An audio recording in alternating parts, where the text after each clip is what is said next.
Amigos de Cinéfilos en Apuros, bienvenidos sean. Yo soy Elías Leonardo y en esta ocasión vamos a platicar de Girón, documental de Cristian Cueva que ya llegó a cines selectos como Cine Tonalá, Cinemanía, La Casa del Cine, así como otros espacios de la República Mexicana.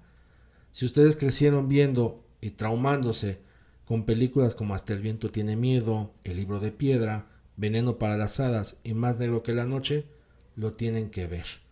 Y es que el documental nos adentra en la historia de la existencia de la película perdida de Carlos Enrique Taboada, Girón de Niebla. Durante muchos años se manejaron dos versiones sobre la información respecto a esa película.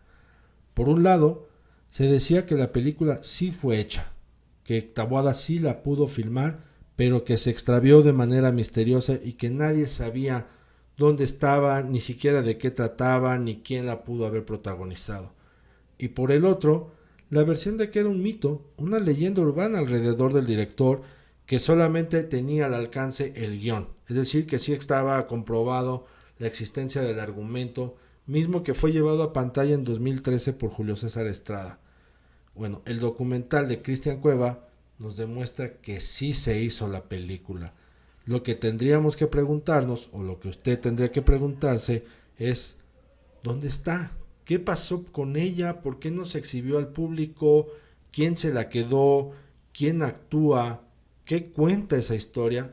Y todas estas preguntas nos son respondidas en el documental. Pero lo interesante no solamente queda ahí, sino la reflexión posterior que uno tiene luego de ver este trabajo, este contenido. Y tiene que ver precisamente con Carlos Enrique Taboada. Él aparece en el documental gracias a la recuperación de una entrevista televisiva de archivo en donde lo escuchamos con una claridad y con una sabiduría que solamente da el paso de los años. Vemos a un Taboada, vemos y escuchamos a un Taboada ya en la recta final de su carrera, de su vida, diciéndonos qué le gusta, qué no le gusta, con qué está de acuerdo, con qué no, qué le desagrada, qué no le desagrada. Y con esa lucidez con la que se expresa, también uno comprende y aterriza en la idea de que no fue valorado en su momento, de que no fue valorado en su época como director. Recordemos que él no acude a recoger su Ariel por Veneno para las Hadas porque estaba ya decepcionado de haber sido nominado tantas veces y no le dieron ningún premio, que consideró que no se le estaba dando la importancia debida a su trabajo detrás de cámaras. Esa decepción que tenía de un poco del cine mexicano también empezaba a tener acerca del cine en la transición que pasa del filme al video.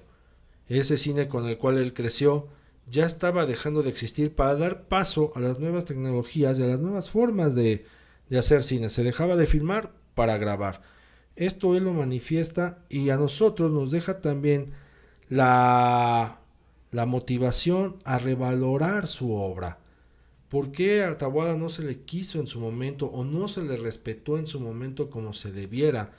Y eso va con relación a Veneno para las Hadas, una película que cuando se estrenó fue un fracaso rotundo en taquilla. El público no respondió, no fue a las salas y llama mucho la atención porque pues Hasta el viento tiene miedo y El libro de piedra son por lo menos dos películas que viven en el consciente y en el inconsciente colectivo de los espectadores, del cinéfilo mexicano, porque son películas que nos traumaron. O sea, ese grito horroroso y tenebroso de Claudia, y por otro lado la estatua de Hugo, este niño que también pues tú ya no puedes conducir tranquilamente en la noche porque piensas que se te va a aparecer a través del retrovisor y que viene atrás.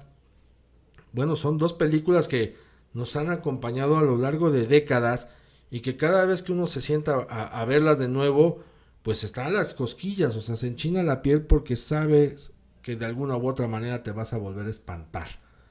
Están ahí afincadas.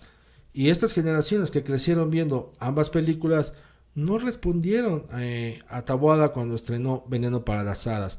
Una película que viéndola y repasándola de nuevo con el paso del tiempo, pues es muy rica en muchos sentidos. Es una película que nos da para varias lecturas, pero que sobre todo nos muestra el desarrollo que tuvo Carlos Enrique Taboada como realizador.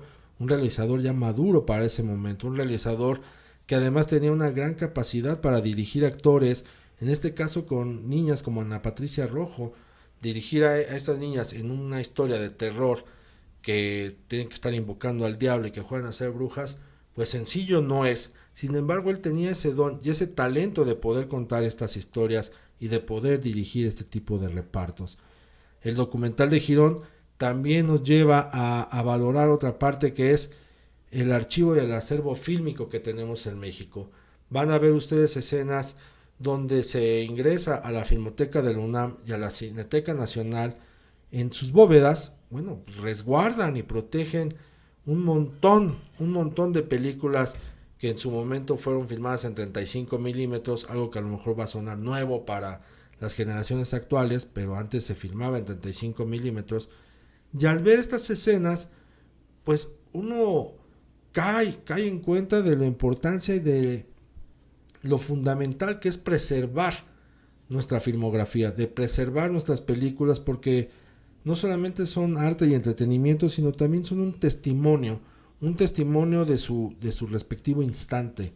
Y ese testimonio de su respectivo instante, pues lo estamos viendo materializado en el documental Girón, con el rescate o por lo menos la búsqueda de la película Girón de Niebla de Carlos Enrique Taboada. Una película con la cual él se estaba despidiendo tanto del cine y poco a poco también de la vida.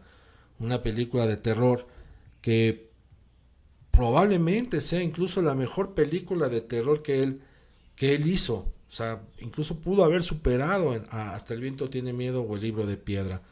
Y cuyo material inédito se fue a encontrar en la Filmoteca de la UNAM. Eso es muy interesante, que tengamos un espacio, un recinto que se dedique a proteger y a resguardar aquello que otros, por alguna razón, terminan extraviando, terminan menospreciando y no le dan el valor que merece. Eso nos deja, entre otras cosas, Girón.